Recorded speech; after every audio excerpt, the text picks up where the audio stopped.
देश में कानून व्यवस्था पे हम लोग लगातार सवाल खड़े करते रहे। ये हम ही लोगों के सवाल खड़े करने का परिणाम है कि सरकार की नींद खुलती है और सरकार नींद से जागती है। प्रदेश की राजधानी में ही मंचलों को खुली छूट मिली। जिस तरह से वो वीडियो में दिखाई दे रहा है कि उस बेटी को अपमानित करने का प्रयास किया है और ये अपमान सिर्फ लखनऊ में नहीं पूरे प्रदेश में हो रहा है। हम तो लगातार मांग कर करके थक गए, अब तो थक ही गए क्योंकि मुख्यमंत्री सुनना ही नहीं चाहते। बारिश का मौसम है, रोड पानी पानी है और पानी के बीच मंचलों का हुड़दंग। ये कहानी है यूपी के तहजीब का शहर कहे जाने वाली राजधानी लखनऊ की, जहां बुधवार को गोमती नगर में बारिश की वजह से कई जगहों पर जलभराव की स्थिति हो गई थी। ताज होटल के पास भी सड़कों पर जलभराव हो गया था। सड़क पर हुए जलभराव में कुछ लोग मौज मस्ती कर रहे थे। इन लोगों ने बाइक से वहां गुजर रहे एक युवक और युवती से अभद्रता और छेड़छाड़ की, जिसका वीडियो सोशल मीडिया प्लेटफॉर्म्स पर वायरल होने लगा और योगी सरकार पर सवाल उठने लगे। अब इस मामले को लेकर भीम आर्मी चीफ चंद्रशेखर आजाद ने सीएम योगी को घेरते हुए गंभीर आरोप लगाए।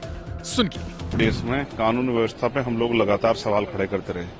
ये हम ही लोगों के सवाल खड़े करने का परिणाम है कि सरकार की नींद खुलती है और सरकार नींद से जागती है। ये मंचलों को इस तरह की छूट मिली है, एंटी रोमियो स्क्वाड बड़े दावे हुए, बेटी बचाओ बेटी पढ़ाओ, और उसका सच ये है कि प्रदेश की राजधानी में ही मंचलों को खुली छूट मिली। जिस तरह से वो वीडियो में दिखाई दे रहा है कि उस बेटी को अपमानित करने का प्रयास किया है और ये अपमान सिर्फ लखनऊ में नहीं पूरे प्रदेश में हो रहा है। तो हम तो लगातार मांग कर करके थक गए, अब तो थक ही गए क्योंकि मुख्यमंत्री सुनना ही नहीं चाहते। अगर मुख्यमंत्री ध्यान दें कानून व्यवस्था पर और इस तरह की घटनाओं पर रोक लगे तो जो वो वादे करते हैं कानून व्यवस्था शायद वो जमीन पे दिखाई दें। अभी तक तो कहीं दिखाई नहीं दे रहे और ऐसे लोगों पर कार्रवाई हो, ठोस कार्रवाई हो। जहां भी जिस तरह से, जैसे एक घटना मेरे संज्ञान में है गाजियाबाद की, एक बेटी के साथ जो है उसको पहले प्यार में रखा गया और फिर उसकी हत्या कर दी गई। अभी मुझे यहाँ सुबह उसकी जानकारी मिली। मैं मुख्यमंत्री से मांग करूंगा ऐसे लोगों पर सख्त से सख्त कार्रवाई की जाए कि दोबारा किसी बेटी के साथ ऐसा ना हो। कुछ अधिकारियों के ऊपर भी कार्रवाई की गई है वहाँ पे।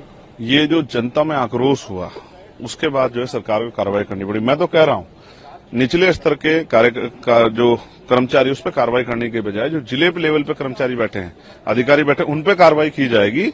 तो देखिए ऊपर कार्रवाई होगी तो नीचे वाले सब ठीक हो जाएंगे। जब ऊपर वालों पे कार्रवाई नहीं होती और नीचे वालों पे कार्रवाई होती है, नीचे वाले तो वही काम करते हैं जो ऊपर के लोग कहते हैं।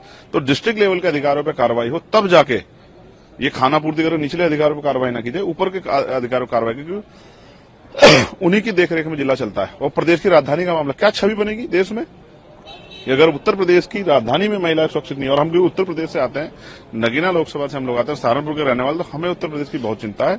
इसलिए मैं पुनः माननीय मुख्यमंत्री कहूंगा, पहली सरकारों में ऐसा होता था अगर इस तरह कार्रवाई होती है और कोई किसी अधिकारी की लापरवाही तो उस पर उसको निलंबित किया जाता था, उसके खिलाफ मुकदमा दर्ज करके उसको जेल भेजा जाता, तब जाके अधिकारियों को समझ आता था कि उनको इस तरह से जो है ध्यान रखना है और वो नींद से जागे रहना है। तो अब तो मुख्यमंत्री की देखिए छाया में, छत्र छाया में सब चीजें उत्तर प्रदेश में हो रही है। तो मुख्यमंत्री जी को उसका कठोर संज्ञान लेना चाहिए और नीचे ऑर्डर करने चाहिए सभी जिलों में। अगर महिला उत्पीड़न कोई भी घटना हो तो उस पर जाति धर्म से ऊपर उठ के ठोस कार्रवाई की जाए, किसी अपराधी को बचाना जाए, जो सत्ता पक्ष का हो चाहे विपक्ष का हो, सब पे गजब की कार्रवाई हो, जिससे कि आरोपियों के और मंचलों के हौसले जमी दज हो जाए।